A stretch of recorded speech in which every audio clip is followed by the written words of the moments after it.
The charity dinner glowed with wealth and privilege. String lights casting shadows over tables where million-dollar conversations happened between champagne toasts.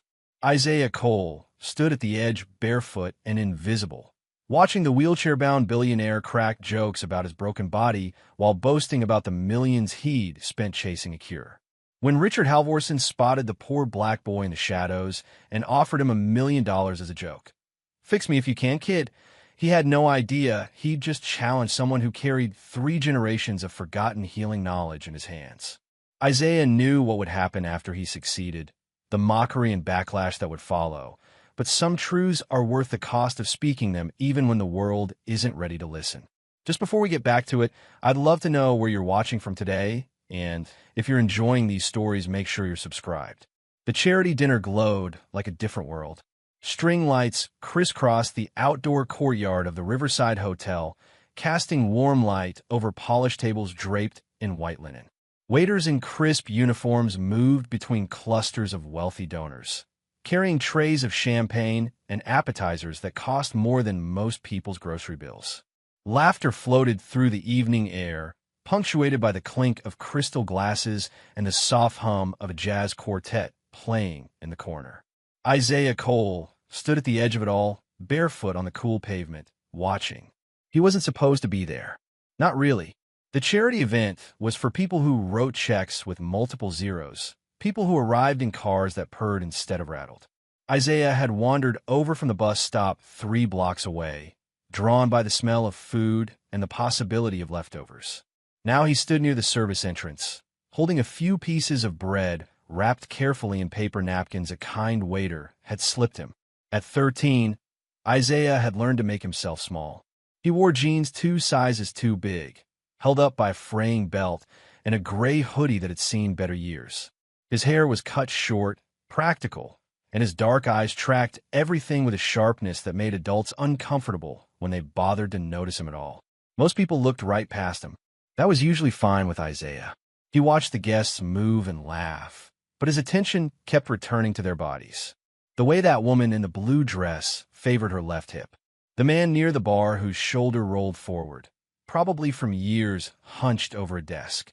The teenage girl who walked on the balls of her feet, knees locked, heading toward knee problems before she turned 25. Isaiah saw these things the way other people notice someone's hairstyle or the color of their shirt. It was automatic, unavoidable. His grandmother had taught him to see this way, back when he was small enough to fit in her lap. She'd press his tiny fingers to her own wrist, teaching him to feel the pulse, to understand the maps beneath the skin. Muscles, tendons, nerves, the architecture that held bodies together. Her mother had taught her, and her mother before that, a chain of knowledge stretching back through generations of people who'd never had the luxury of doctors or hospitals. They'd learned by necessity, in plantation fields and boxing rings, in wars where black medics patched together soldiers who'd never acknowledged their skill, in neighborhoods where a broken bone meant choosing between rent and healing. Isaiah's father had known even more. He'd been able to look at an athlete and spot the injury before it happened, adjust a fighter's stance, and add years to their career, ease chronic pain with his hands in ways that seemed impossible until you watch him do it. But his father was gone now, and his grandmother too, and Isaiah was alone with knowledge that nobody wanted to believe a poor black kid could possess. He took a small bite of bread, chewing slowly to make it last, when the crowd's energy shifted. Heads turned, voices dropped, and then rose again. Someone important had arrived. The wheelchair came through the main entrance, pushed by a young attendant in a black suit. But the man in the chair wasn't being quiet about his condition. He rolled himself forward with strong arms, dismissing the attendant with a wave, his voice carrying across the courtyard. "Don't worry, I won't run anyone over," Richard Halvorson called out, and the crowd laughed. Though at this point, that might be the most exercise I get. More laughter, though this time it sounded uncomfortable, unsure if the joke was permission to find the situation funny. Richard didn't seem to care. He was a big man, probably athletic before his injury, with silver hair swept back from a face that looked used to getting its way. His suit probably cost more than 3 months' rent. A woman walked beside him, elegant and tense, touching his shoulder in a way that looked more like duty than affection. Isaiah recognized her from a magazine cover he'd seen at a corner store. Evelyn Halvorson, Richard's wife. She smiled at the guests, but her eyes kept darting to her husband, tracking his mood. "Richard, so glad you could make it," a man in a burgundy blazer said, approaching with an outstretched hand. "Wouldn't miss it, Tom." Richard shook his hand firmly. "Besides, sitting at home, feeling sorry for myself, gets boring. Figured I'd come out and show everyone what all those donations are supposedly fixing." He gestured at his legs with a theatrical flourish. Spoiler alert, still not walking. The crowd didn't know whether to laugh or look away. Isaiah watched Richard's face, the practiced smile that didn't quite hide something bitter underneath. Anger, maybe, or fear dressed up as confidence. "You're looking well, though," a woman in pearls offered carefully. "I'm rich, Margaret. Rich people always look well." Richard accepted a glass of whiskey from a passing waiter. "We just pay better for our misery." That got genuine laughs. Richard seemed to expand with the attention, rolling himself toward the center of the courtyard where the main table waited. As he moved, Isaiah's eyes caught on something. The way Richard's left foot turned slightly inward, locked in an unnatural position. The way his right shoulder sat higher than his left, compensating for years of imbalance. The subtle tremor in his left hand when it wasn't gripping the wheelchair. Isaiah had seen injuries like this before, mostly in the homeless camps where he spent his nights. Spinal damage, probably mid to lower back, with nerve compression that doctors had treated without understanding the full picture. They'd focused on the obvious trauma and missed the cascade of compensation patterns that made everything worse. 3 years ago, Richard was saying, holding court at the main table now, "I fell off a ladder at one of my construction sites." Stupid, right? Millionaire climbs a ladder because he doesn't trust his contractor's measurements. Landed wrong, crushed 2 vertebrae, and now I'm the poster child for spinal injury recovery. He said it like a punchline, but Isaiah heard the edge underneath. "You've been working with Dr. Mercer, though," someone said. "He's supposed to be the best." "Dr. Alan Mercer is a genius," Richard agreed, his tone making it unclear if he meant it as a compliment. "Top neurologist in the state. Has published papers, won awards, charges enough to buy a small island per consultation. And you know what he tells me every month? We're seeing progress, Mr. Halvorson. Stay patient. 3 years of patience, ladies and gentlemen, and I still can't walk to my own bathroom." Evelyn put a hand on his arm. "Richard, you don't need to." "Don't need to what?" "Tell the truth." He took a long drink. "I've spent millions on the best medical care money can buy. State-of-the-art treatments, experimental procedures, physical therapy that costs more per hour than most people make in a day. And here I sit, exactly where I was 3 years ago." He raised his glass. "So please, donate generously. Maybe your money will work better than mine." The table went quiet. Uncomfortable glances passed between guests. Isaiah shifted his weight, thinking about slipping away before the evening got more awkward, when Richard's gaze swept across the courtyard and landed on him. "And who's this?" Richard called out, his voice cutting through the silence. "We get new waiter? Little young. Aren't you, kid?" Everyone turned to look.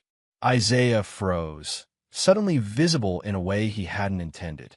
"He's not staff," someone murmured. "I think he's just what?" Richard's eyebrows rose. "Just hanging around a $500 a plate charity dinner? That's entrepreneurial. I respect that." A few people chuckled.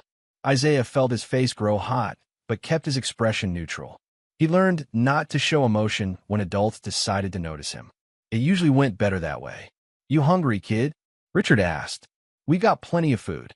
Come here, grab a plate." It was phrased as generosity, but Isaiah heard the performance in it.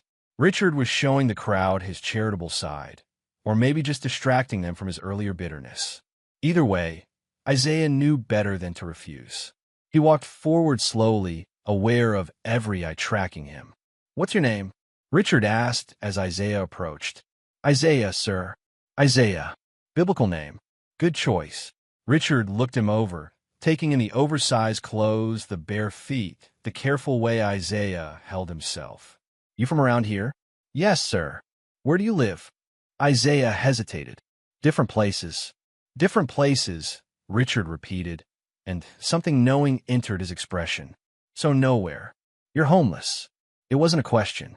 Isaiah didn't answer. Tough break, kid. Richard leaned back in his wheelchair. How old are you? 13. 13 and on the streets. Where are your parents? Gone. The word hung in the air. Evelyn shifted uncomfortably. A few guests suddenly found their drinks very interesting. Richard studied Isaiah for a long moment, and Isaiah met his gaze steadily. That's when Isaiah saw it clearly, the full picture of Richard's injury.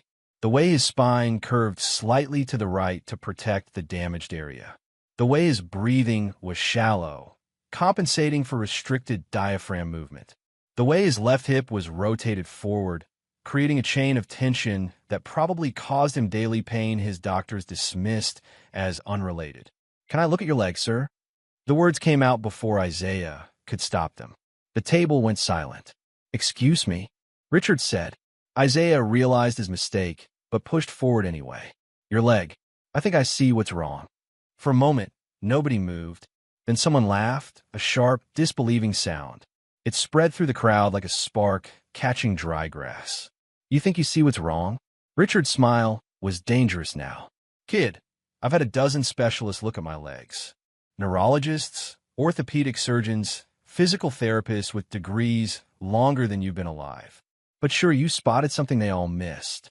I know how it sounds, Isaiah said quietly. Do you? Richard's voice rose. Do you know how it sounds when a homeless kid with no education claims he can diagnose a spinal injury just by looking? That's not confidence, son. That's delusion. The crowd murmured agreement. Someone pulled out their phone, starting to record. Isaiah felt the situation slipping away from him, but couldn't seem to stop talking. Your left foot turns in because your hip is rotated. Your hip is rotated because your spine is protecting the injury site. Your doctors treated the spine, but never reset the compensations. That's why you're not getting better. The murmurs stopped. People stared at Isaiah with a mixture of surprise and suspicion. Even Richard looked taken aback for a moment before his expression hardened into something cruel. Well. Richard spread his arms wide, playing to the crowd. We've got a miracle worker here, folks. 13 years old, and he solved what the best medical minds in the state couldn't figure out. He leaned forward. Tell you what, Isaiah, since you're so confident, let's make it interesting. Isaiah felt his stomach tighten. Fix me, Richard said, his voice dripping with mockery. Right here, right now. If you could get me out of this chair, I'll give you $1 million. $1 million. That's enough to get you off the streets, buy a house, set yourself up for life. All you have to do is perform your little miracle. The crowd erupted. People laughed, gasped, started talking over each other. Phones rose, capturing the moment.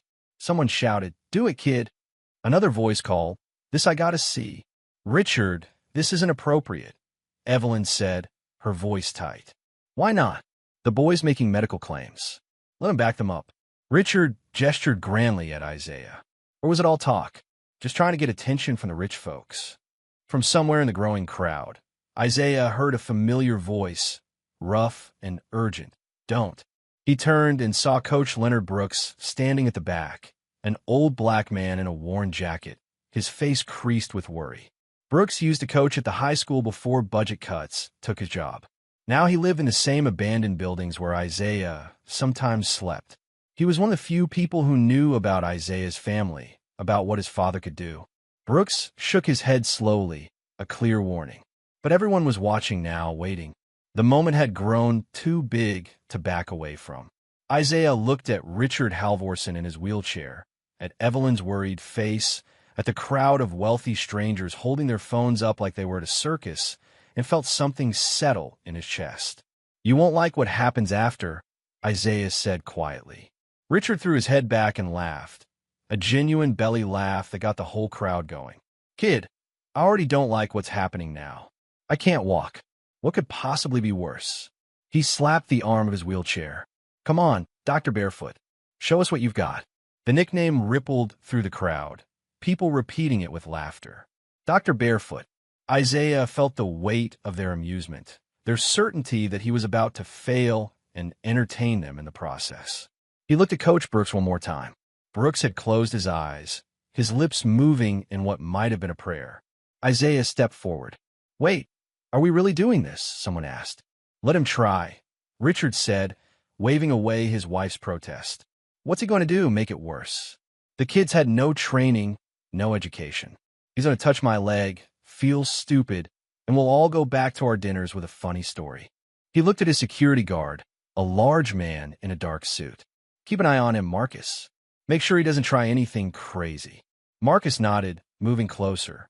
Isaiah ignored him, his attention fully on Richard now.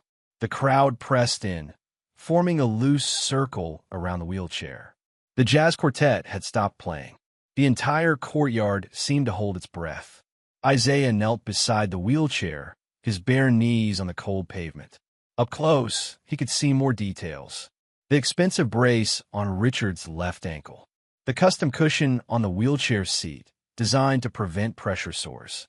The slight atrophy in his calf muscles from 3 years of limited use. "This is insane," Evelyn muttered, but she didn't stop it. "Your left foot first," Isaiah said, his voice steady. "I need to see something." He reached out slowly, giving Richard time to object, and placed his hands on Richard's left shoe. He could feel the foot's position through the leather, the unnatural angle that had become locked over years of compensating movement. "Kid's got soft hands," Richard joked to the crowd. "Maybe he's a pickpocket. Everyone check your wallets." Laughter scattered through the audience, but it was thinner now. People were actually watching, curious despite themselves. Isaiah closed his eyes briefly, feeling the structure beneath his palms. His grandmother's voice echoed in his memory. The body remembers what it's supposed to be. Sometimes it just needs permission to go back. He moved his hands higher, to Richard's ankle, then his calf. His fingers found points of tension, places where muscles had been holding patterns for so long they'd forgotten how to release. He pressed gently on the outside of Richard's knee, feeling for the rotation in the hip socket. "What are you doing?" Richard asked, and for the first time, his mocking tone had faded. He sounded genuinely curious. "Your fibularis longus is locked short," Isaiah said, the medical terms coming easily. "It's pulling your foot into inversion. But that's not the cause, it's a compensation. The real issue is your left iliacus and psoas. They've been in protective spasm since your injury, and they've rotated your entire pelvis forward on the left side. That's created a functional leg length discrepancy of about 3/4 of an inch." The crowd had gone completely silent. Even Richard stared at Isaiah with an expression that wasn't quite mockery anymore. "How do you know those words?" someone whispered. Isaiah didn't answer. He was feeling for the primary point now, the place where everything had locked up. His fingers found it at the junction of Richard's hip and lower abdomen, a spot where the psoas muscle attached to the spine. He could feel the tension there, years of it, wound tight as a spring. "I need you to breathe," Isaiah said. "Deep breath in." "Kid, I don't think. Just breathe." Richard took a breath, still watching Isaiah with that strange new attention. On the exhale, Isaiah pressed firmly into the psoas attachment point, his other hand stabilizing Richard's hip. He felt the muscle resist, then resist harder, then suddenly. He twisted, sharp and fast, using the release he'd felt to guide Richard's pelvis back toward neutral. Richard screamed. It wasn't a scream of pain exactly, more shock and surprise. His whole body jerked in the wheelchair. His left foot, which had been turned inward for 3 years, suddenly straightened. His toes, which hadn't moved independently in all that time, curled and then spread. "Jesus Christ," someone shouted. Evelyn grabbed Richard's shoulder. Marcus, the security guard, stepped forward but stopped, unsure what he was seeing. The crowd surged closer, phones capturing everything, voices rising in a chaos of disbelief. Richard looked down at his own foot like it belonged to someone else. His toes curled again. His ankle flexed. He made a sound that might have been a laugh or a sob. "Did you see that?" a woman gasped. His foot moved. "It's a trick," someone else said. "It has to be." But Richard wasn't laughing anymore. He was breathing hard, staring at Isaiah with something that looked like fear. "What did you do?" What the hell did you do to me? I didn't do anything, Isaiah said quietly. I just reminded your body how it's supposed to work. This isn't possible. Richard gripped the arms of his wheelchair. My foot hasn't moved like that in 3 years. Dr. Mercer said the nerve damage was permanent. The nerve damage is permanent, Isaiah agreed. But the compensation patterns aren't. You've been locked up, not dead. Richard's face had gone pale. His hands shook as he stared at his leg. Then, before anyone could stop him, he pushed himself up. Richard, no. Evelyn lunged for him. But Richard was already rising from the wheelchair, his arms taking most of his weight, but his legs were attempting to support him. His left leg, the one Isaiah had worked on, held firm for a moment. His right leg buckled immediately, still locked in its own patterns, and Richard collapsed back into the chair. But for those 3 seconds, he'd been standing. The courtyard exploded into chaos. People shouted over each other. Someone started clapping. Another person yelled for a doctor. Marcus grabbed Isaiah by the arm, pulling him back from the wheelchair. Don't touch him again, Marcus warned. He assaulted Mr. Halvorson, someone called out. Did everyone see that? He assaulted him. Are you kidding? You just helped him, another voice argued. 2 more security guards appeared, moving toward Isaiah with purpose. Coach Brooks pushed through the crowd, tried to reach him, but the crush of people made it impossible. Call the police, Evelyn said, her voice high and scared. Someone call the police right now. For what? Richard stared at his wife, then at his own leg, which was still making small movements he hadn't been able to make in years. Evelyn, my foot is moving. You could have been hurt. He could have done permanent damage. She turned to the security guards. Detain him until the police arrive. Marcus tightened his grip on Isaiah's arm. Isaiah didn't resist. He'd known this would happen, or something like it. Adults didn't believe kids like him could know anything worth knowing. And when they were forced to see it, they got scared instead of grateful. It's a con, someone in the crowd declared. The kid probably faked it somehow. Special effects or something. I recorded the whole thing, a young man said, holding up his phone. His foot definitely moved. Muscle spasm, another person countered. My uncle had those after his stroke. Doesn't mean anything. Richard sat in his wheelchair, not speaking, his eyes locked on his left foot. His toes curled again, responding to his conscious thought for the first time since his accident. A single tear ran down his cheek, but his expression was hard to read. Not quite joy, not quite fear. Something complicated and overwhelming. The police arrived 15 minutes later, their lights flashing red and blue across the courtyard. The crowd had grown even larger, people from nearby restaurants and shops drawn by the commotion. Videos were already spreading across social media. Shaky phone footage of the moment Richard's foot moved, of him attempting to stand, of Isaiah being held by security. An officer approached, taking statements from multiple sources at once. Everyone had a different version of what happened. Assault, miracle, fraud, medical emergency. The officer looked exhausted, just trying to sort through it all. Did you touch this man? The officer asked Isaiah. Yes, sir. Did he give you permission? Isaiah hesitated. He said I could try to help him. He said it as a joke. Evelyn interjected. As a mockery. This boy took advantage of my husband's vulnerability. Ma'am, I need to speak with your husband directly. The officer moved toward Richard, who was still sitting in his wheelchair, still staring at his own foot. Sir, did this young man assault you? Richard looked up slowly, his eyes unfocused. What? Did he hurt you, sir? Richard's voice trailed off. He flexed his foot again, watching the movement like it was a magic trick. I don't know. You don't know if you were assaulted? I don't know what happened. Richard finally looked at Isaiah, and the expression on his face was raw, stripped of the earlier mockery. What did you do to me? Isaiah met his gaze steadily. I already told you. I reminded your body what it forgot. The officer sighed. I'm going to need you to come down to the station, son. We need to sort this out properly. He's 13. Coach Brooks said, finally making it through the crowd. He's a minor, and he didn't assault anyone. That man challenged him publicly, and he responded. And you are? Leonard Brooks. I've known this boy for 2 years. He wouldn't hurt anyone. That's what they all say, someone in the crowd muttered. The officer pulled out handcuffs and the crowd's energy shifted again. Some people protested, others approved. Isaiah let himself be led to the police car, his face calm even as his heart pounded. He'd seen the inside of police cars before. This wasn't new. What was new was the way Richard Halvorsen watched him go, his hand resting on his own knee, his fingers drumming an unconscious rhythm on skin that should have been numb. As the police car pulled away, Isaiah looked back at the glowing courtyard, at the crowd still arguing about what they'd witnessed. The string lights seemed dimmer now, or maybe that was just the distance. He'd known this would end badly.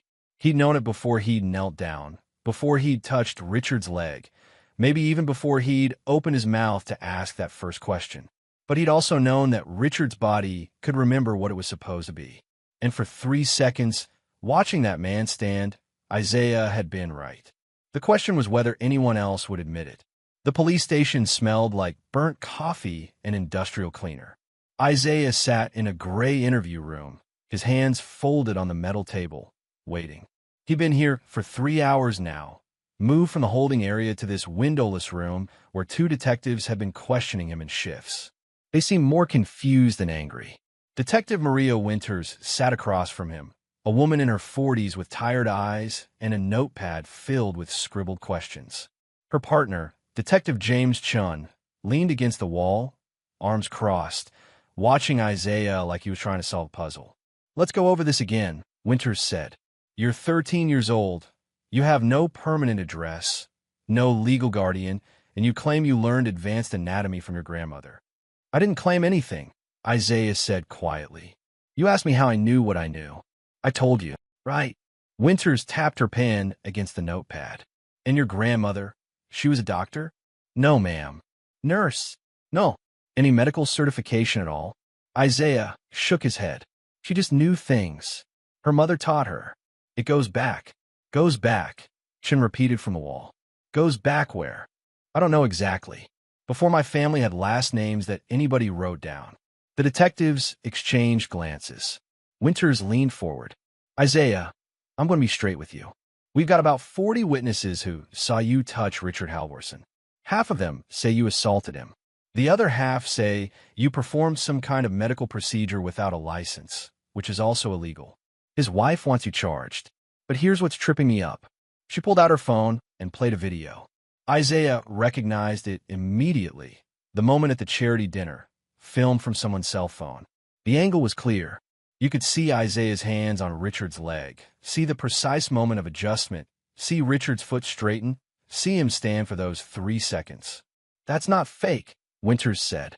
"We had 2 paramedics look at this footage. They can't explain it, but they confirmed his foot position changed. Significantly." She paused. "So either you got incredibly lucky, or you actually know what you're doing." "I know what I'm doing." "Then explain it to me. In detail. Because right now, you're looking at charges for practicing medicine without a license, and that's if we're being generous." Isaiah took a breath. His injury happened 3 years ago. Spinal compression at L4 and L5. The initial trauma caused his psoas and iliacus muscles to go into protective spasm. That's normal. The body tries to stabilize an injury. But his doctors only treated the spine. They never addressed the compensation patterns in his hips and pelvis. Over 3 years, those patterns became permanent. His left hip rotated anteriorly, creating a functional leg length discrepancy. That threw off his entire kinetic chain. Winter stopped writing and just stared. "The nerve damage to his legs is real," Isaiah continued. "But a lot of what he experiences as paralysis is actually his body protecting itself. It's locked up, not dead. When I adjusted his hip alignment and released the psoas, his nervous system remembered it had options. That's why his foot moved. I didn't heal him. I just gave his body permission to work the way it's supposed to." Chun pushed off from the wall. "Where did you learn those terms? Psoas, iliacus, kinetic chain. Those aren't words kids pick up on the street." "My father taught me. He used to work with fighters and athletes. People who couldn't afford doctors, but needed to keep their bodies working." "And where is your father now?" "Dead." Isaiah's voice stayed level. 6 years ago." The room went quiet. Winters closed her notepad. "I'm sorry." "It's okay." "No, it's not." She stood up. Listen, Isaiah, I don't know what's going to happen with this case. The district attorney is reviewing the evidence. Mr. Halvorsen hasn't officially pressed charges yet, but his lawyers are making noise. In the meantime, we're releasing you to temporary social services custody. I don't need social services. You're 13 and homeless. You don't get a choice. She softened slightly. There's someone here who vouched for you. Says he knows your background. The door opened and Coach Brooks walked in, looking older than Isaiah remembered. His face was drawn, worried lines deep around his eyes. You got 10 minutes, Winters said, leaving them alone. Brooks sat down heavily in the chair Winters had vacated. For a long moment, he just looked at Isaiah, shaking his head slowly. I told you not to, Brooks finally said. I know. I warned you what would happen. I know. Then why'd you do it, Isaiah? Why'd you put yourself out there like that? Isaiah thought about it. Because I could help. Because he needed it. Because I'm tired of knowing things and having to pretend I don't. Brooks sighed long and deep. Your father said the same thing. Right before they destroyed him. Tell me what happened to him. You never told me the whole story. Brooks was quiet for a moment, his hands clasped on the table. When he spoke, his voice was heavy with old pain.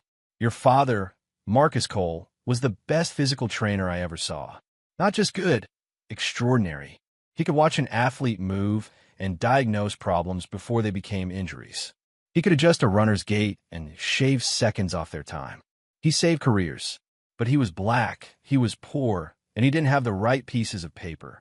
So they stopped him. Worse, they made an example of him. Brooks's jaw tightened. He was working with a college track team, unofficial consulting. One of the athletes improved so much, broke records, got scouted for the Olympics. The official team doctor, some white guy with all the credentials, claimed your father was giving illegal performance enhancements. Steroids, they said. Didn't matter that every test came back clean. They investigated him, smeared his name, threatened him with criminal charges. Isaiah felt something cold settle in his stomach. What happened? He disappeared. Stopped taking clients, stopped working. Your grandmother said he died of a heart attack, but I always wondered. Man's spirit can only take so much breaking. Brooks met Isaiah's eyes. That's why I told you not to touch that millionaire. Because they'll do the same thing to you. They already are. As if on cue, a commotion erupted in the hallway outside. Raised voices, the sound of expensive shoes on linoleum. The door burst open and a man in a three-piece suit strode in, followed by Detective Winters looking annoyed. I said he gets 10 minutes, Winters protested. And I said my client has rights. The suited man placed a briefcase on the table and looked at Isaiah with the expression of someone examining a bug. I'm Robert Finch, attorney for Richard Halvorsen. You must be the child who assaulted my client. He didn't assault anyone, Brooks said, standing up. That's for the courts to decide. Finch pulled papers from his briefcase. I'm here to deliver a cease and desist order. Isaiah Cole is hereby forbidden from approaching Mr. Halvorsen, contacting him in any way, or making any public statements about the alleged incident. Alleged? Brooks's voice rose. There's 40 videos of what happened. Videos of an assault, yes. Finch's smile was thin. My client was vulnerable, in a wheelchair, and this child took advantage of that vulnerability to perform an unauthorized and dangerous physical manipulation. Mr. Halvorsen is currently under medical observation for potential neurological damage caused by this incident. Isaiah felt the words like a punch. I didn't cause damage. I helped him. Did you? Or did you trigger a temporary muscle spasm that Mr. Halvorsen and his medical team have been trying to reverse ever since? Finch's eyes were cold. Dr. Alan Mercer, one of the country's leading neurologists, has examined Mr. Halvorsen. His professional opinion is that you may have caused serious harm to my client's recovery. That's a lie, Isaiah said quietly. Careful, son. Defamation can be added to your growing list of problems. Finch handed the papers to Winters. Deliver these, and understand that if this child comes anywhere near my client, we will pursue the fullest extent of criminal and civil penalties. He left as quickly as he'd arrived. Winters looked at the papers, then at Isaiah, her expression troubled. I didn't hurt him, Isaiah said. His foot moved. He stood up. I know what I saw on that video, Winters said. But I'm a cop, not a doctor. And right now, the doctors are saying something different. Over the next 3 days, the story exploded across local news and social media. But the narrative had shifted. What had started as a debate about a possible miracle became a story about a troubled child endangering a disabled man. Isaiah watched it unfold from the temporary group home where social services had placed him. The other kids there left him alone, sensing something different about him. He spent his time on the communal computer, reading article after article, watching his life get rewritten by people who'd never met him. Street Kid claims miracle healing powers, read one headline. Homeless boy assaults wheelchair-bound millionaire, said another. The worst was a local news interview with Dr. Al Mercer. The doctor sat in a pristine office, his credentials displayed on the wall behind him, speaking with the calm authority of someone used to being believed. What we witnessed was unfortunately not uncommon, Mercer explained to the interviewer. Individuals, especially young people, sometimes develop delusional beliefs about having special abilities. This child clearly has some knowledge of anatomical terms, perhaps picked up from the internet or overheard conversations. But his actions were dangerous and could have caused permanent damage to Mr. Halvorson's delicate neural pathways. But witnesses say they saw Mr. Halvorson's foot move, the interviewer pressed. Muscle spasms, Mercer said smoothly. Mr. Halvorson has been experiencing increased involuntary muscle activity since this incident. It's a concerning development that we're monitoring closely. What appeared to be movement was actually his body reacting to trauma. So there's been no improvement? I'm afraid the opposite is true. Mr. Halvorson has reported increased pain and reduced sensation in his extremities. This incident may have set his recovery back significantly. Mercer's expression was grave, which is why it's so important that untrained individuals, no matter how well-meaning, never attempt to provide medical care. The consequences can be devastating. Isaiah turned off the computer. His hands were shaking. He knew what he'd felt beneath his fingers, knew what he'd accomplished. Richard Halvorson's body had responded because Isaiah had done it right, not wrong. But how could he prove it against someone like Dr. Mercer? That night, Isaiah slipped out of the group home. It wasn't difficult. The staff was overworked and the locks were basic. He made his way back to the network of abandoned buildings where he usually slept, needing the familiarity after days of institutional spaces. Coach Brooks was there, sitting on an old crate in the main room of the shell of what used to be a warehouse. A few other homeless people nodded at Isaiah as he entered. This was his real home, such as it was. Thought you might show up, Brooks said. Isaiah sat down beside him. Did you see the news? All of it. They're lying. Dr. Mercer is lying. I know. So what do I do? Brooks was quiet for a long time. Your father used to ask me that same question. I told him to fight, to prove them wrong, to show the world what he could do. He looked at Isaiah, his eyes red-rimmed. I gave him bad advice. Fighting them just gave them more ammunition. Every time he defended himself, they twisted his words. Every success story he shared, they found a way to discredit. By the end, he was so focused on being right that he forgot to protect himself. You're saying I should give up. I'm saying you should be smart. These people, Mercer, the lawyers, the Halvorsons, they have power. They control the narrative. You're a 13-year-old homeless black kid. In this fight, you started a disadvantage so big, it's almost impossible to overcome. Isaiah felt tears burning behind his eyes, but refused to let them fall. So, I'm just supposed to let them win? Let them say I hurt someone when I helped him. I'm saying survival matters more than being right. But Isaiah wasn't sure he believed that anymore. Not when he'd seen Richard Halvorson's foot move. Not when he knew what his father and grandmother and all the people before them had been capable of. Not when the truth was so clear, even if no one wanted to see it. The next morning, Isaiah woke to shouting. The police had raided the warehouse, rousing everyone out. As Isaiah stumbled into the gray dawn, he saw social workers waiting with the officers. Isaiah Cole, a young social worker, called, checking her clipboard. You're in violation of your placement terms. We need you to come with us. I just needed to sleep somewhere I knew. You need to follow the rules. Her voice wasn't unkind, but it was firm. The judge has ordered you to remain in supervised housing while the investigation continues. Investigation. The word hung in the air like a threat. Isaiah let them take him back to the group home, but he understood now. They weren't trying to help him. They were containing him. Meanwhile, in a penthouse apartment across the city, Richard Halvorson sat alone in his study at 3 in the morning, staring at his left foot. It had moved again. Twice tonight. Not a spasm. He knew what those felt like. This was different. This was control, however brief. He'd managed to flex his ankle, just slightly, and hold it for 5 full seconds. The longest yet. He hadn't told Evelyn. Hadn't told Dr. Mercer. Hadn't told anyone. Because if he admitted that the kid was right, that Isaiah had actually helped him, then everything else fell apart.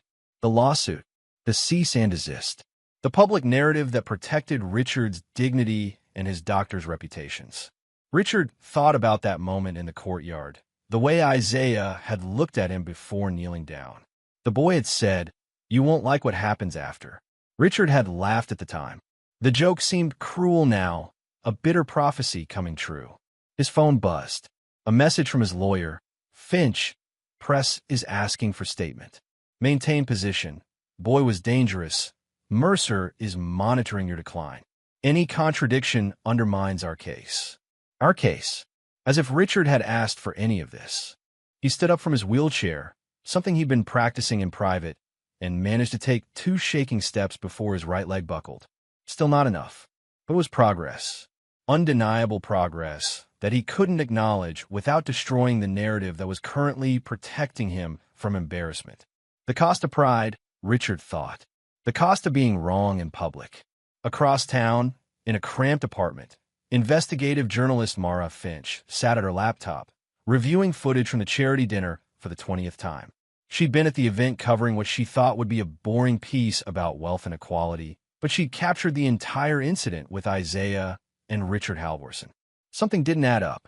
She'd interviewed Dr. Mercer for her initial piece, and his certainty about the boy causing harm had seemed too smooth, too prepared, like a script he'd rehearsed.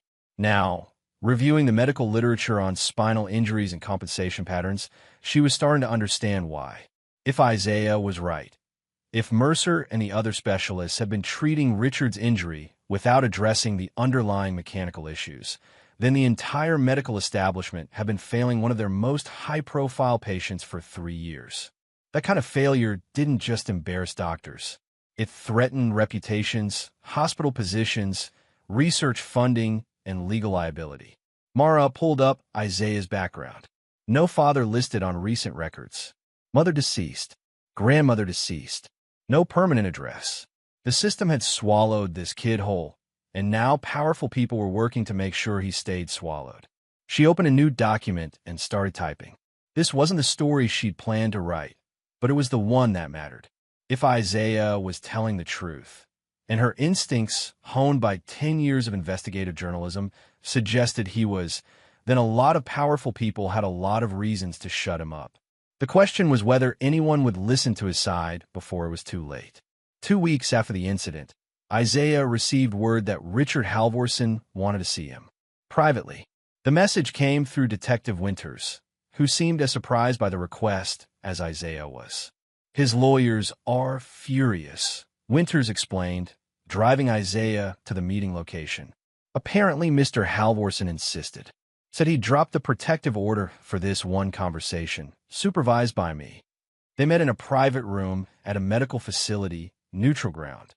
Richard sat in his wheelchair, though Isaiah noticed he looked different, more upright, less strained. His left foot rested flat on the footrest instead of turned inward. Evelyn was there too, standing behind her husband like a sentinel, her face tight with barely concealed anger. Detective Winters positioned herself by the door. 10 minutes, Winters said, "And I'm here the whole time." Richard nodded. For a long moment, he just looked at Isaiah. When he finally spoke, his voice was quieter than at the charity dinner, stripped to the performance. "I need to understand what you did." Isaiah glanced at Evelyn, then at Winters, unsure how much he was allowed to say. Richard caught the look. "Speak freely. This conversation is off the record. I gave my word. You've been moving more," Isaiah said carefully. "Haven't you?"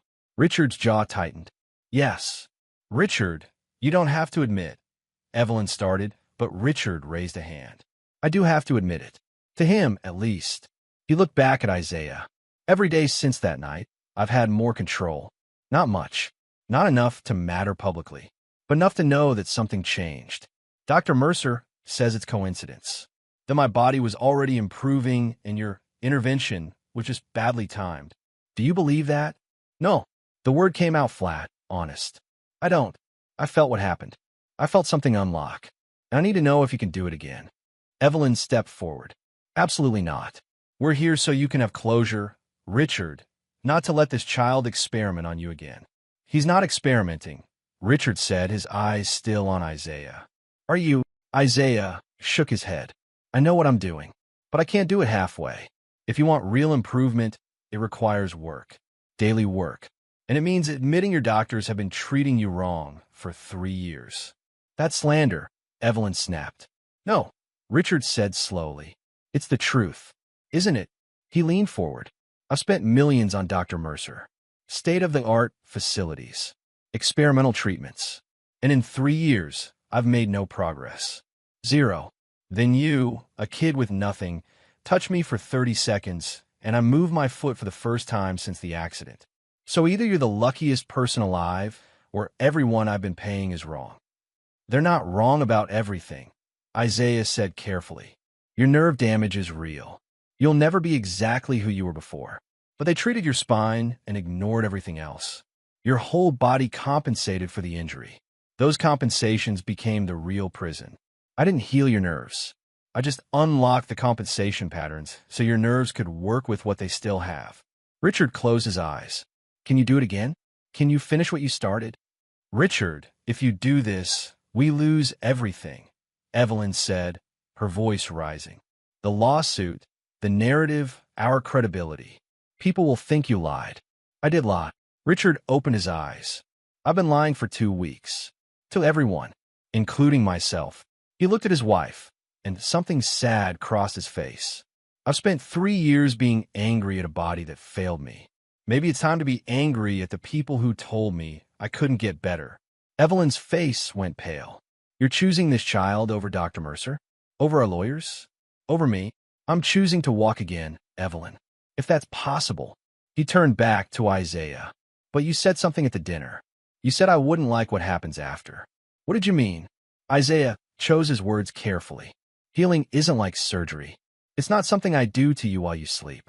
It means working every day. It means pain. It means admitting when you're scared or frustrated instead of pretending everything's fine. And it means changing not just your body, but how you think about it. And if I'm not willing to do that, then you stay exactly where you are. The room was silent. Detective Winters shifted by the door, clearly uncomfortable with the intimacy of the conversation. Evelyn looked like she might cry or scream. Isaiah couldn't tell which. Finally, Richard spoke. I have conditions. Okay. This happens privately. No câmeras, no witnesses, no publicity.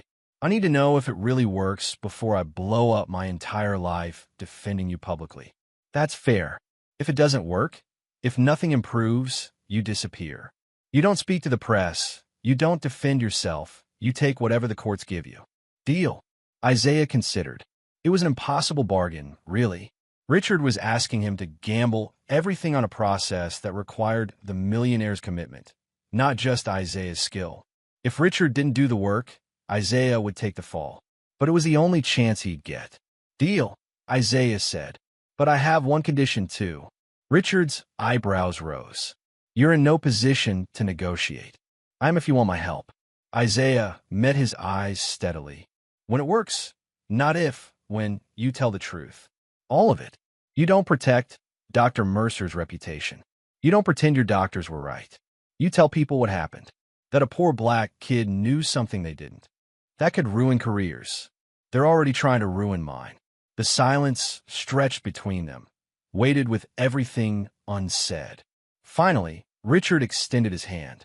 His grip was stronger than Isaiah expected, the hand of someone who'd been secretly doing exercises, rebuilding strength. Deal, Richard said.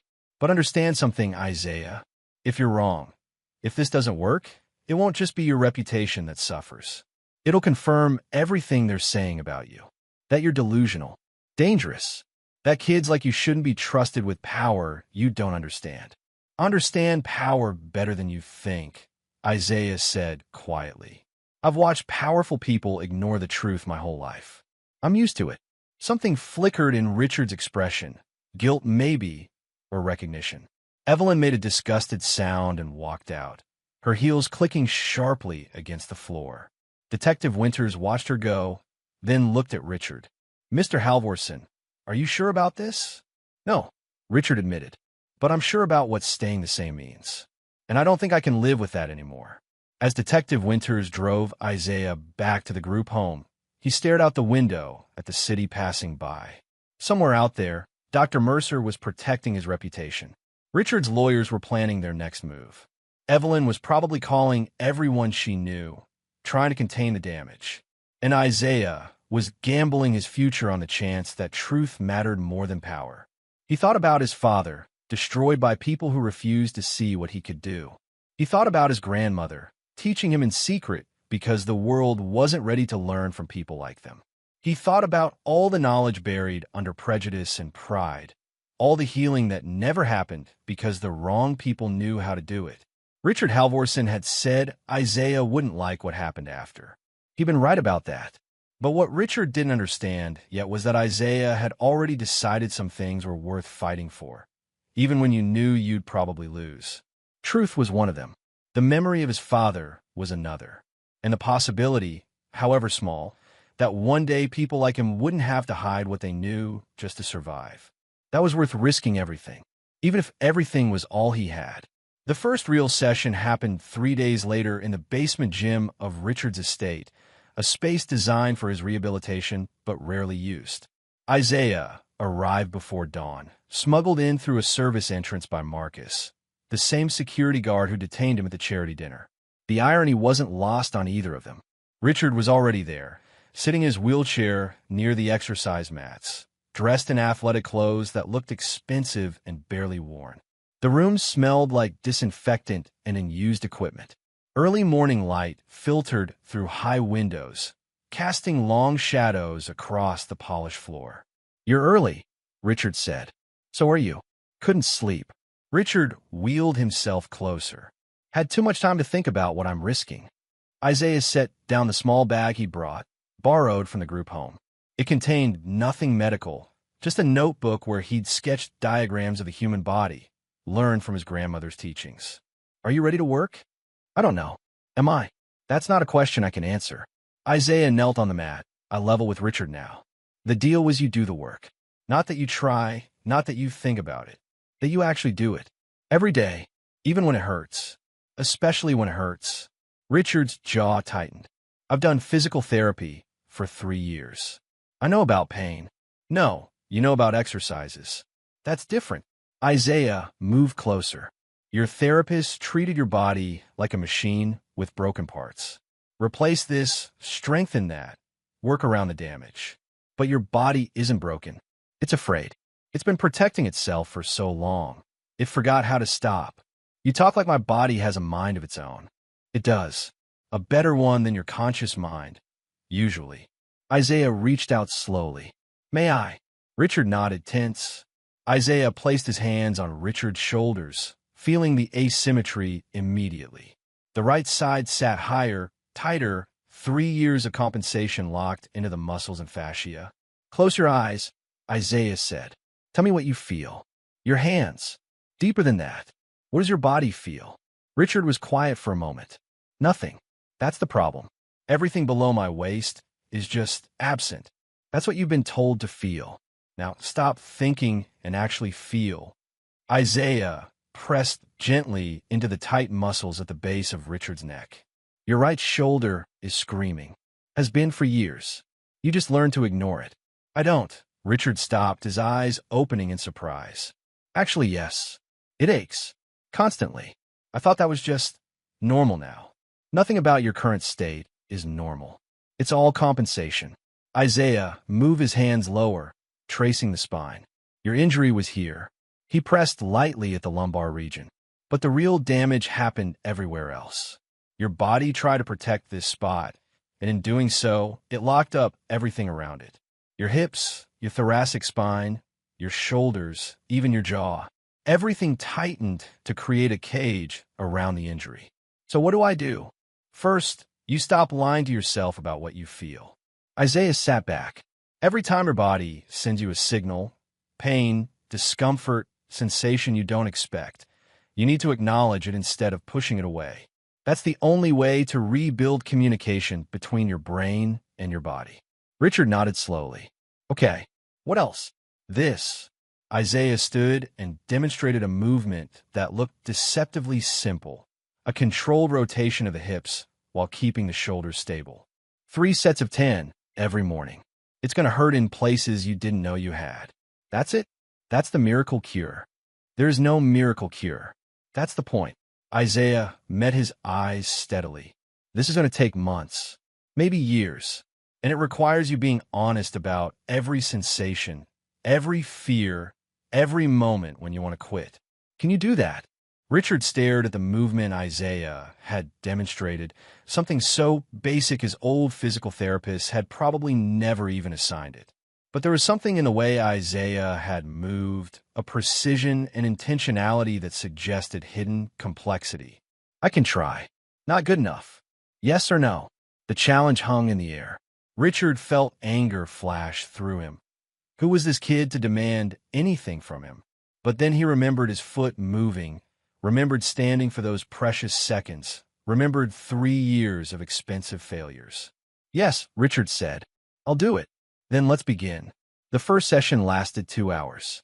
By the end of it, Richard was drenched in sweat, trembling, and furious. This is impossible, he gasped, collapsed in his wheelchair after attempting the hip rotation exercise. His body had seized up halfway through, muscles spasming in ways he hadn't experienced since the injury. You said this would help. I feel worse. You feel more. Isaiah corrected, not even breathing hard. That's different than worse. The hell it is. Everything hurts. My back, my hips, my legs, places I couldn't even feel before are screaming now. Good. That means they're waking up. This is exactly what Dr. Mercer warned me about. Richard's voice rose. Increased pain, disrupted nerve signals, setting back my recovery. You don't know what you're doing. You're a kid playing doctor with someone's life.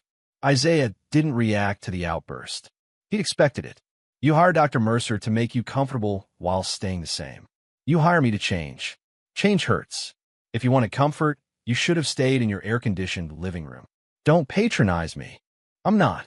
I'm being honest. Something your other doctors won't do because you pay them too much. Isaiah started packing his notebook. If you want to quit, quit. Break the deal. Go back to your expensive therapy that doesn't work. But don't waste my time pretending you want to heal when you really just want someone to tell you it's okay to give up.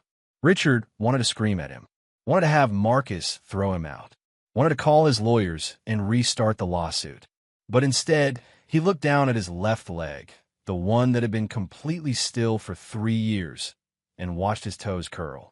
Slightly, imperfectly, but undeniably real. Tomorrow, Richard said quietly. Same time, Isaiah paused at the door. Tomorrow. But understand something, it gets harder before it gets easier. And if you quit when it's hard, you prove everyone who doubted you right, including yourself. He left before Richard could respond. That afternoon, while Richard lay on a heating pad trying to calm his screaming muscles, Isaiah returned to the group home to find 2 police cars parked outside. His stomach dropped. Detective Winters stood in the common room with the facility director, both looking grim. When Isaiah entered, Winters gestured for him to follow her outside. We need to talk, she said. They sat in her unmarked car, the windows down to let in the cool afternoon breeze. Winters pulled out a tablet and showed Isaiah a series of photos.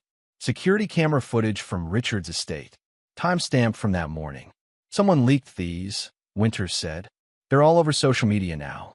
You and Mr. Halvorson, alone, in what looks like a private medical session. Isaiah felt his chest tighten. I know what you were doing. The question is who's watching you do it. She swiped to another image, this one showing Isaiah's hands on Richard's shoulders. Mr. Halvorson's lawyers are furious. They're calling this a violation of the cease and desist, claiming you manipulated him into private meetings. He asked me to come. He wanted my help. I believe you. But belief doesn't matter in court. Winters put the tablet away. There's more. Dr. Mercer gave another interview this morning. He's claiming that Mr. Halvorson's reported increased pain and mobility issues are direct results of your interventions. He's recommending criminal charges for reckless endangerment and practicing medicine without a license. Of course he is. Isaiah stared out the window. Because if I'm right, his entire career is built on failure. Maybe, but he's got credentials, expert witnesses, and hospital backing. You've got nothing. She paused. No, that's not true. You've got me wondering if the experts might be wrong. But that's not enough. Isaiah turned to look at her. What are you saying? I'm saying be careful. Someone at that estate is documenting everything you do. Those cameras weren't hidden, they were obvious. Which means someone wanted you to see them or didn't care if you did. Either way, you're being set up. By who? If I had to guess, Mrs. Halvorson. She's got the most to lose if her husband suddenly gets better thanks to a homeless kid instead of expensive doctors. Status, credibility, the narrative she's built about being the devoted wife of a disabled man. All of it crumbles if you succeed. Isaiah hadn't thought about it that way. He'd been so focused on the healing, on proving his knowledge meant something, that he hadn't considered how many people needed him to fail. What do I do? Winters was quiet for a moment. Honestly, walk away. Take the loss. Disappear before they build a case you can't fight. I can't do that. Can't or won't. Both. Isaiah met her eyes. My father walked away. He let them destroy his reputation without fighting back because people told him it was safer. He died broken. I'm not doing that. Your father was an adult. You're 13. There's a difference. Not in how much they'll hurt me for knowing things I'm not supposed to know. Winters sighed, long and heavy. Then at least be smart about it. No more private sessions without witnesses you trust. Document everything. And for God's sake, stop assuming Richard Halvorson is on your side just because you can help him. Rich people protect themselves first. Always. That night, Isaiah couldn't sleep. He lay in his assigned bunk at the group home, staring at the ceiling, thinking about cameras and leaks and the web of people working to trap him.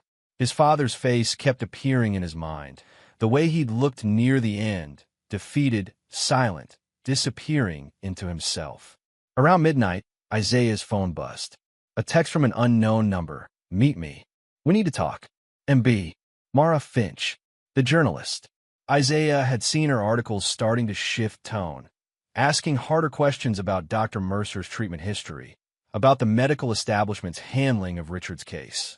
She'd requested an interview twice. Isaiah had ignored both requests. He texted back, why?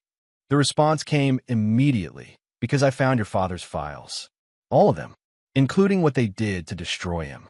Isaiah was out of bed and dressed in minutes. They met at an all-night diner on the edge of downtown, the kind of place where nobody asked questions if you nursed a coffee for hours.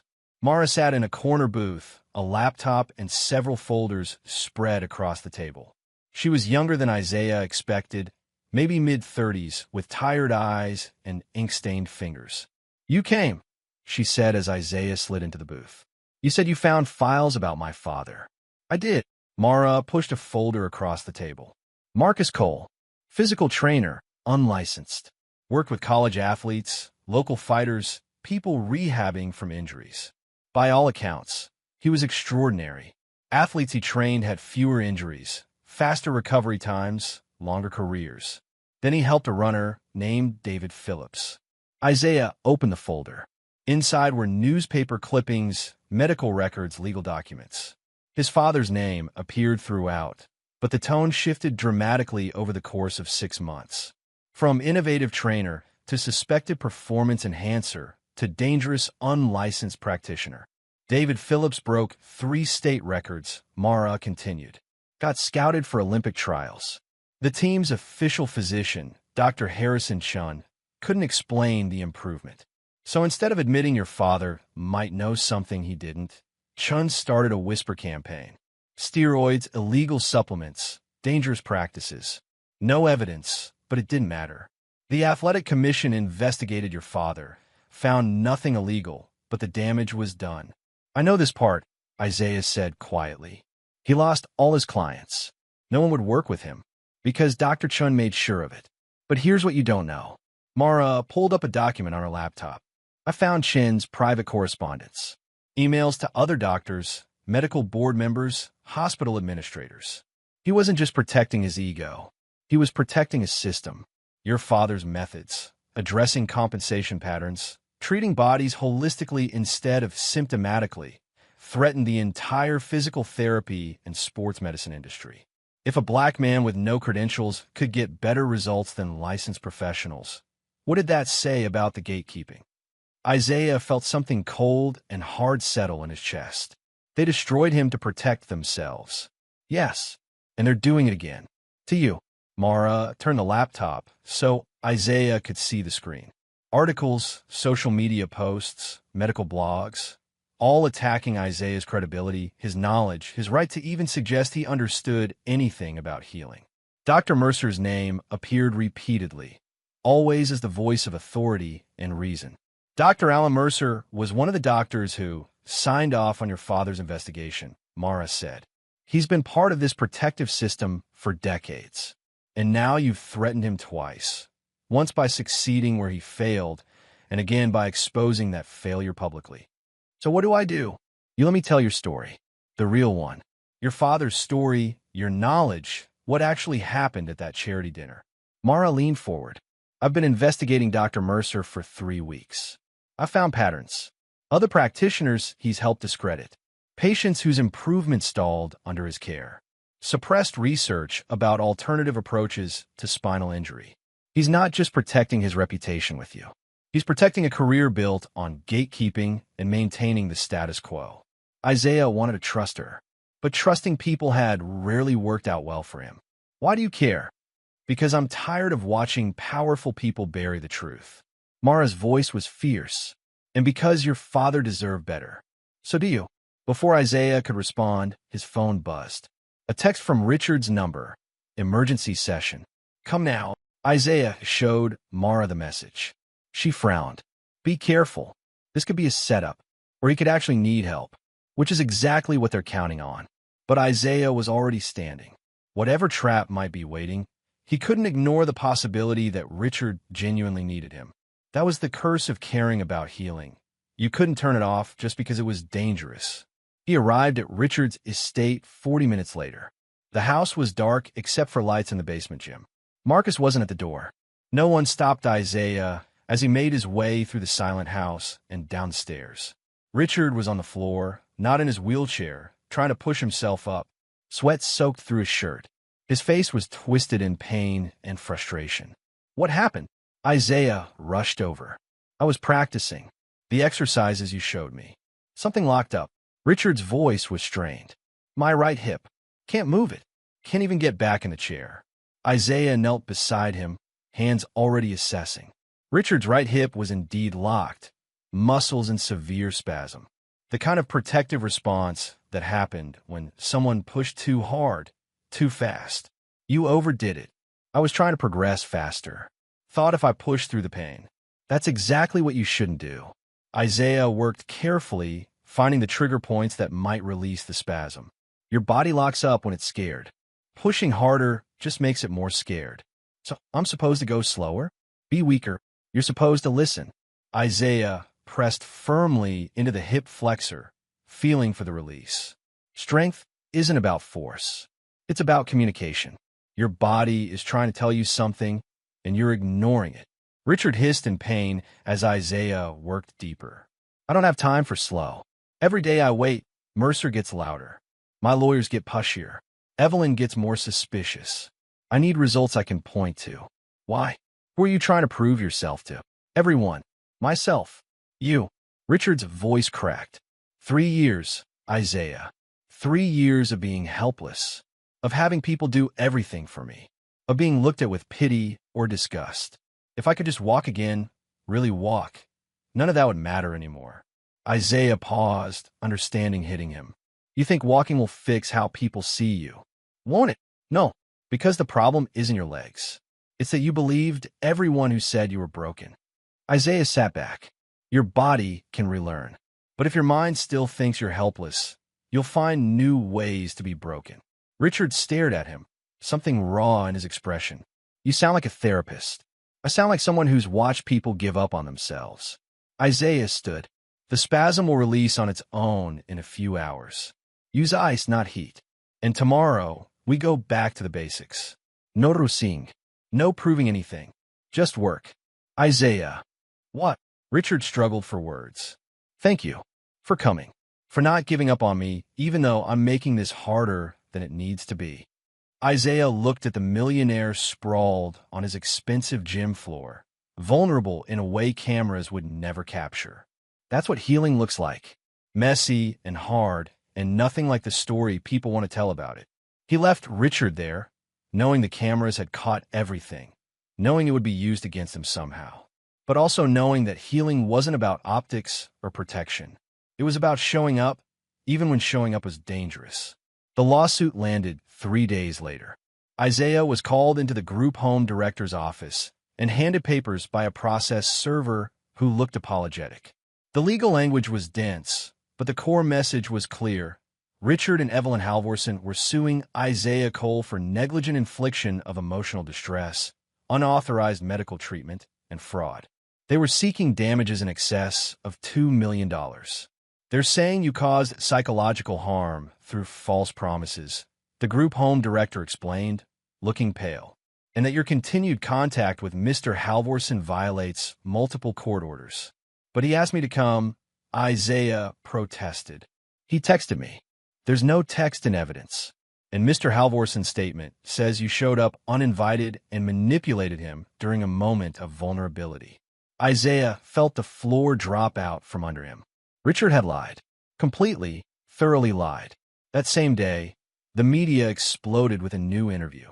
Richard Halvorson, sitting in his wheelchair in his lavish living room, speaking to a sympathetic reporter about being victimized by a disturbed child who'd exploited his desperation.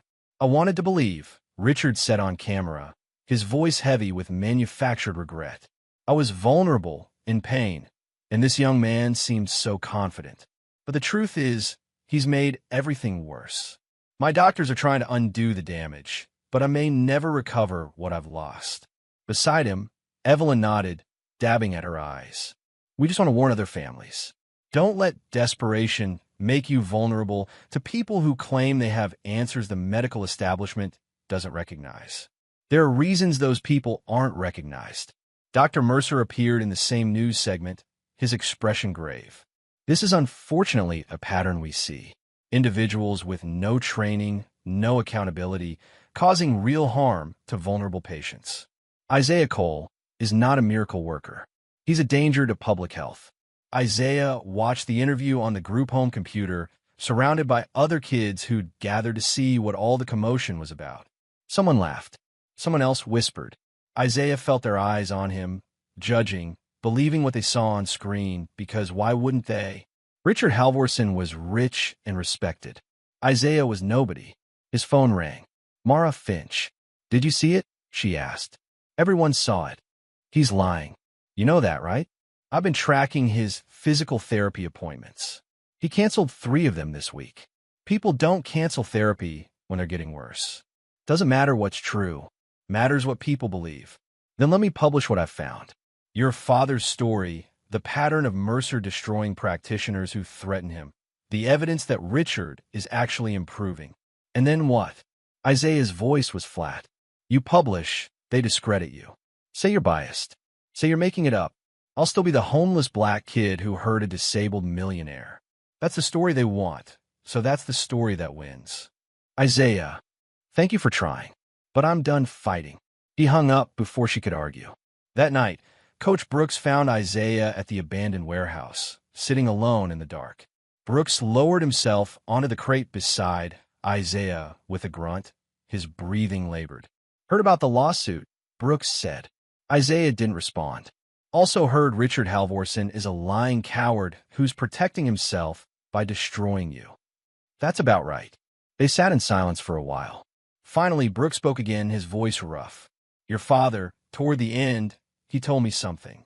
Said he regretted fighting, regretted putting himself out there, trying to prove what he could do. Said he should have just helped people quietly and stayed invisible. Sounds like good advice. It was the saddest thing I ever heard him say.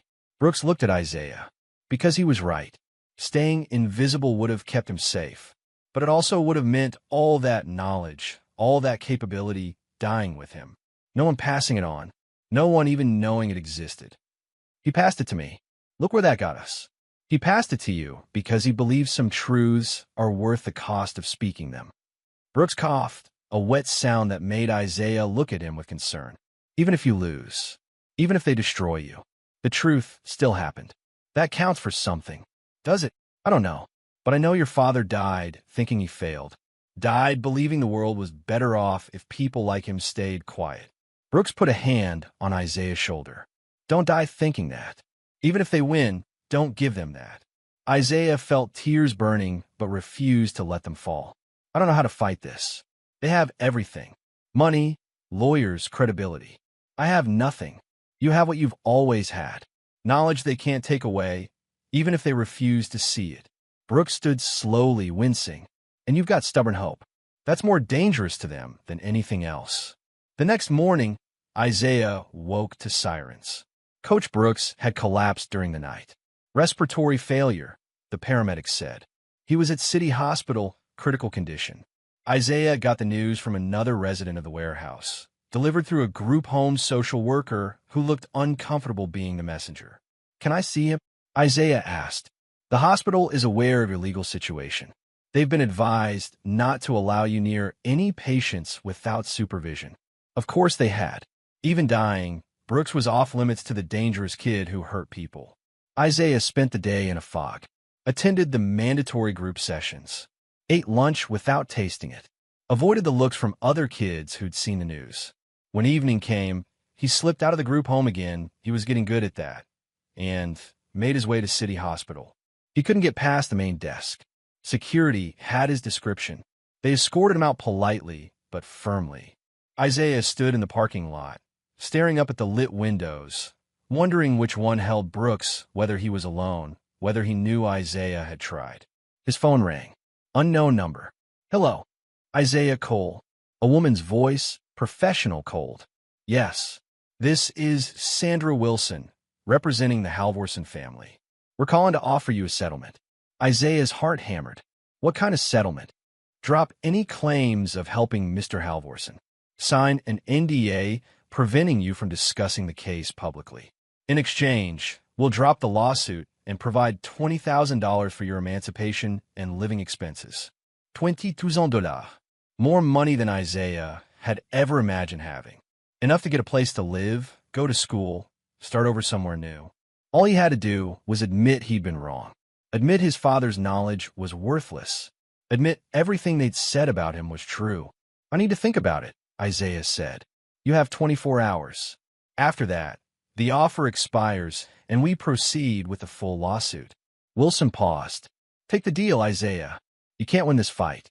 Save yourself while you still can. She hung up. Isaiah stood in the hospital parking lot, phone in hand, the weight of the decision crushing him. 24 hours to choose between truth and survival, between his father's memory and his own future, between being right and being safe. Inside the hospital, Coach Brooks fought for breath, dreaming of track meets and young athletes, and a man named Marcus Cole who'd once been able to heal with his hands. And across the city, in his private study, Richard Halvorson stood without his wheelchair for 42 seconds, his longest yet, before sitting down to practice the lie he'd tell tomorrow. Isaiah didn't sleep that night. He sat in the group home common room, staring at his phone, watching the hours count down to the settlement deadline. $20,000 or a lawsuit he couldn't afford to fight. Silence or destruction. At 4 a.m, Mara Finch's name lit up his screen. Don't take the settlement, she said before he could speak. How did you know about that? Because I know how these people operate. They're scared, Isaiah. Really scared. And I can prove why. Her voice was urgent, alive with something electric. I found Dr. Mercer's patient files. The real ones, not the sanitized versions. Richard Halvorson isn't the first person he's kept dependent. There's a pattern going back 15 years. Patients who should have improved but didn't, all while Mercer collected fees and published papers about their complex cases. Isaiah's throat tightened. How did you get his files? A nurse. Someone who's been watching him bury people's progress for years and finally got tired of it. Mara paused. I'm publishing tomorrow morning. All of it. Your father's case, the pattern of practitioners Mercer's destroyed, the suppressed research, everything. But I need you to go on record. I need you to not take that settlement. If I don't take it, they'll destroy me in court. They'll try. But with what I'm publishing, the whole narrative shifts. This stops being about a troubled kid and becomes about a system protecting itself. Her voice softened. I know I'm asking you to risk everything, but your father never got this chance. He fought alone. You don't have to.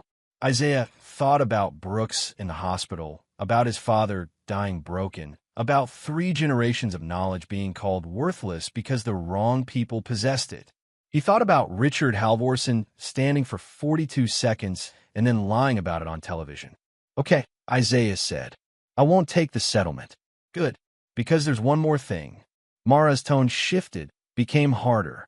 Richard Halvorson is going to testify tomorrow at a preliminary hearing for your case. And I think he's going to tell the truth. Why would he do that? Because his physical therapist called me yesterday. Off the record, terrified, but couldn't stay quiet anymore. Richard's been improving dramatically, walking unassisted in private sessions. His therapist documented everything because she knew something was wrong with the public story. She's willing to testify if it comes to that. Isaiah felt something crack open in his chest. Hope, maybe, or just the possibility that truth could matter after all. The courthouse was smaller than Isaiah expected, less grand. He sat in a gallery beside Mara, wearing clothes borrowed from the group home that didn't quite fit. Across the aisle, Evelyn Halvorson sat rigid and furious, flanked by lawyers. Dr. Mercer occupied a row behind them, his expression serene and confident. The judge, a black woman in her 60s named Angela Morrison, reviewed the preliminary motions with barely concealed skepticism. She'd read Mara's article, published just 2 hours earlier. Everyone had. This is highly irregular, Richard's lead attorney was saying. The publication of inflammatory and unverified allegations on the morning of a hearing. The allegations are verified, Mara called from the gallery. I have documentation. Ms. Finch, you're not a party to this case, Judge Morrison said, but her tone wasn't hostile. However, given the nature of the claims in your article and their direct bearing on this matter, I'm inclined to hear testimony before ruling on the preliminary motions. She looked at the defense table where Isaiah sat with his court-appointed attorney, an overworked public defender named James Carter. Mr. Carter, does your client wish to testify?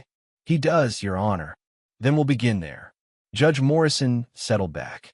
But first, I have questions for the plaintiff. Mr. Halvorson approached the witness stand. The courtroom went still. Richard, who'd been sitting quietly in the front row, looked at his lawyers in confusion. One of them leaned in, whispering urgently, but Judge Morrison's voice cut through. Now, Mr. Halvorson. Richard wheeled himself to the witness stand. The bailiff swore him in. Judge Morrison studied him for a long moment before speaking. Mr. Halvorson, are you currently able to move your left foot independently? Silence. Heavy, damning silence. Mr. Halvorson? Yes, Richard said quietly. I can. Gasps rippled through the courtroom. Evelyn's face went white. Dr. Mercer leaned forward, his serenity cracking. And when did you regain this ability? The night of the charity dinner. After Isaiah Cole adjusted my hip. Yet you've testified publicly multiple times that his intervention caused you harm and increased your disability. Was that testimony truthful? Richard's hands gripped the arms of his wheelchair. No, Your Honor, it wasn't. Your Honor, my client is clearly under duress. One of Richard's lawyers began, but Judge Morrison silenced him with a look. Mr. Halvorson, I'm going to ask you directly. Have you experienced improvement in your mobility and sensation since Isaiah Cole's intervention? Yes. Significant improvement? Richard closed his eyes. I can stand. I can walk short distances. My sensation has returned in areas that were completely numb for 3 years. My pain has decreased. My quality of life has improved in every measurable way. The courtroom erupted. Lawyers shouted.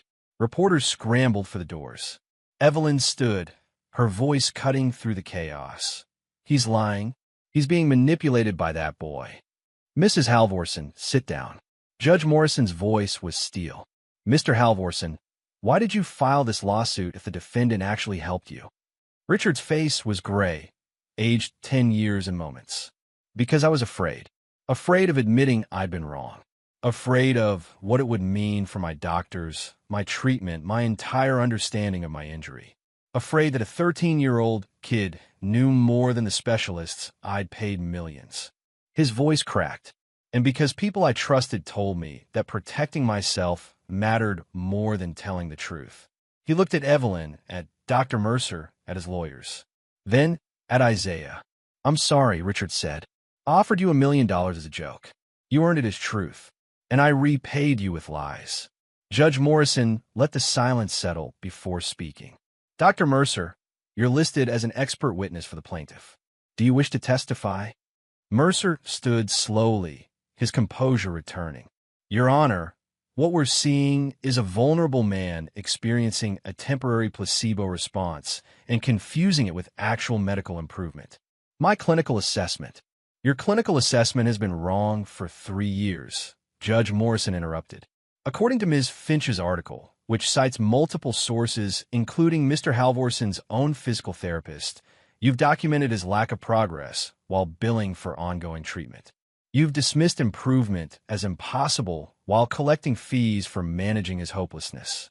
Is that accurate? That's a gross mischaracterization. Is it accurate that you were involved in discrediting Marcus Cole 15 years ago? Mercer's face hardened. That was a completely different situation. The man was practicing without a license, like his son allegedly is now. Judge Morrison's gaze was unforgiving.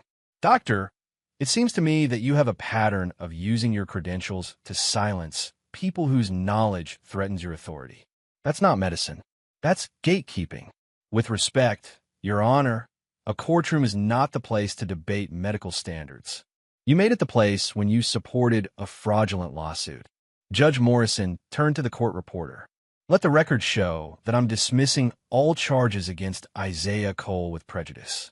Furthermore, I'm referring this matter to the State Medical Board for investigation of Dr. Alan Mercer's treatment practices and testimony. The courtroom exploded again. Mercer's face flushed red, then pale. He looked at Evelyn, who was already gathering her things, her expression murderous. As officers moved to restore order, Richard remained in the witness stand, not moving, just sitting with his admission hanging in the air. Mr. Halvorson, Judge Morrison said more gently, do you require medical attention? No, Your Honor. I require honesty, and maybe some courage. He looked at Isaiah again. If you'll still help me, I'll pay what I promised. Not to make this right. Nothing can do that, but because you earned it. Isaiah stood slowly, every eye in the courtroom fixed on him. For a moment, he was that kid at the charity dinner again, barefoot and invisible. Then he spoke, and his voice was clear. I don't want your money. I never did. He looked at Mara, at the reporters still scrambling to document everything. But I want you to do something. Start a foundation.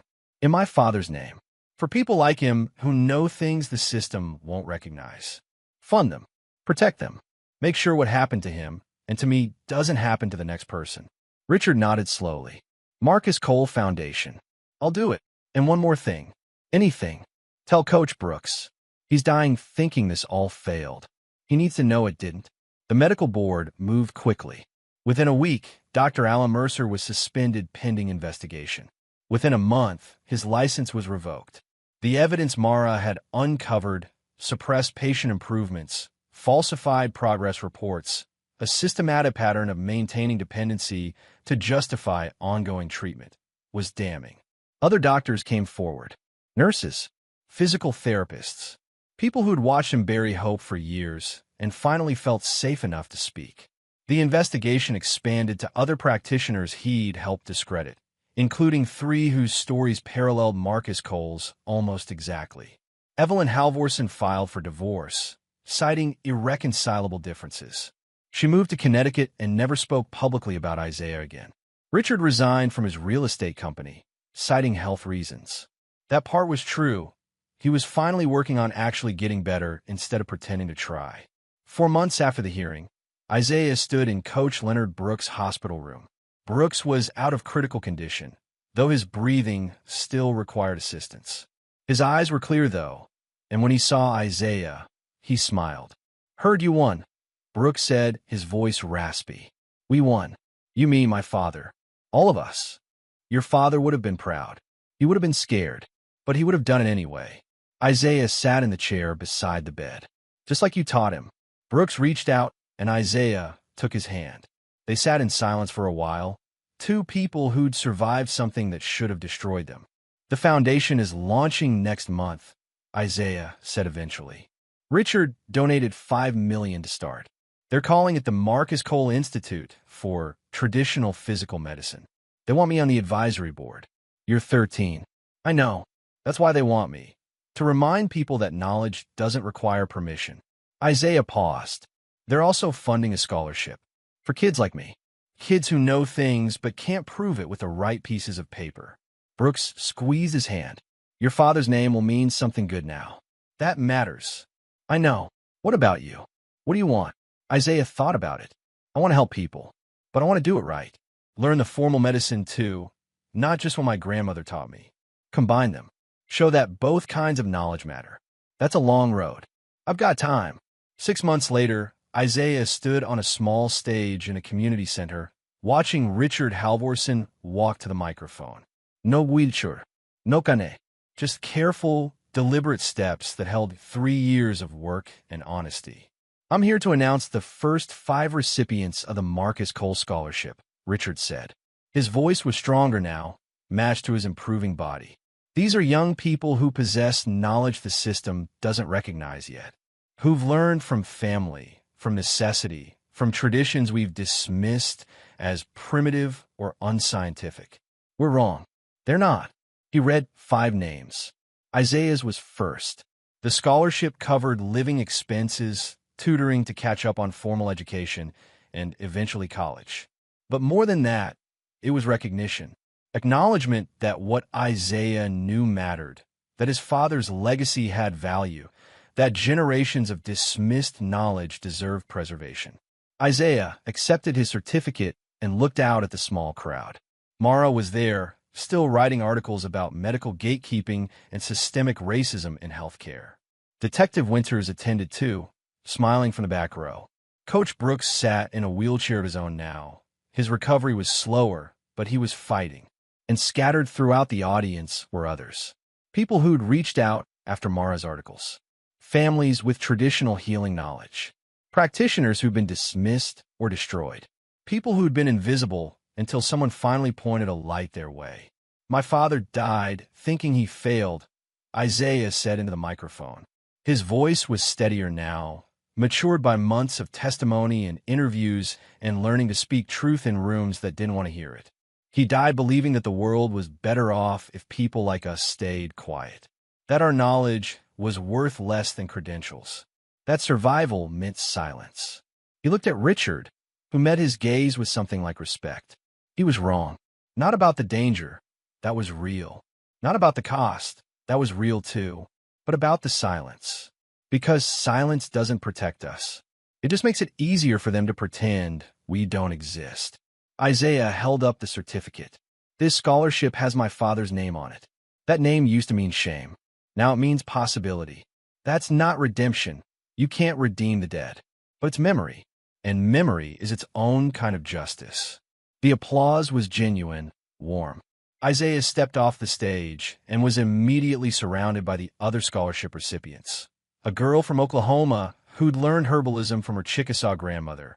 A boy from New Orleans who understood body mechanics from generations of dancers. Others with knowledge the world needed but didn't know how to value. They talked, shared stories, made plans. For the first time in his life, Isaiah wasn't alone with what he knew. That evening, Isaiah visited his grandmother's grave for the first time since the hearing. He'd avoided it before, unable to face her memory while everything was falling apart. Now he knelt in the grass, the scholarship certificate in his hand. "I didn't stay quiet," he told the headstone. "I know that was the rule. Protect yourself, stay invisible, survive. But I couldn't do it. Dad couldn't do it either. Maybe that's what you really taught us. Not just the healing, but the belief that healing matters enough to risk everything." The city spread out below the cemetery, lights beginning to glow in the gathering dusk. Somewhere out there, Richard Halvorson was practicing the exercises Isaiah had taught him. Somewhere, the Marcus Cole Institute was processing applications from people the medical system had dismissed. Somewhere, Coach Brooks was telling stories about a man who could heal with his hands and a boy who'd inherited the gift. Isaiah stood, touching the headstone once more. "I'm going to learn the formal medicine too. Get the credentials. Not because what you taught me wasn't enough, but because the world needs both. Someone has to show them they're not opposites. That knowledge from university and knowledge from family are both real, both valuable, both necessary." He walked back down the hill as darkness settled over the city. Tomorrow he'd start his tutoring sessions, begin catching up on years of missed education. Next month, the Marcus Cole Institute would open its doors. Next year, maybe he'd start high school. The road was long, but Isaiah had learned something his father never got the chance to understand. You didn't have to choose between truth and survival anymore. Not if you refused to fight alone. Not if you built something bigger than yourself. Not if you remembered that the miracle wasn't in the healing. It was in finally being heard. If you had knowledge that could help people, but the world refused to believe you because of who you are, would you stay silent to survive? Or speak up and risk everything? Hit like if this story moved you, and subscribe for more stories about truth, courage, and the battles we fight just to be heard.